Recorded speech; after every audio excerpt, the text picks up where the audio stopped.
Guys, welcome to my channel Minnu gin sisters. ఒక sister నాకు comment చేసింది, అక్క నువ్వు చైన్స్ తోటి ఒక ఫుల్ వీడియో తీయచ్చు కదా అని. నేను కూడా ఈ వీడియో తీయలేదు, అందుకనేసి నేను ఈ వీడియో తీద్దామనేసి అనుకున్నాను. ఫస్ట్ మా అమ్మమ్మ వాళ్ళు నా బర్త్డేకి పెట్టిన ఈ కమ్మలు చాలా అంటే చాలా బాగున్నాయి.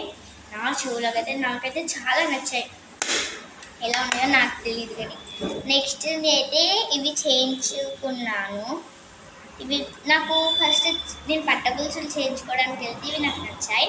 సో వీటిని నేను చేయించుకున్నాను, మా అమ్మని అడిగి చేయించుకున్నాను. ప్లస్ ఇవి నాకు ఏ చైన్ మీద కన్నా కాంబినేషన్ చాలా బాగున్నది. అండ్ ఇవి నేను మా సమ్మక్క సారక్క జాతరలో ఇవి నేను కొనుక్కున్నాను. నాకైతే చాలా బాగున్నాయి. నేను ఒక్కదానే వాడను, మా అమ్మ కూడా వాడుతుంది. అండ్ మా అమ్మ నా బర్త్డేకి చేయించిన ఈ చైన్ అయితే చాలా బ్యూటిఫుల్గా ఉంటుంది.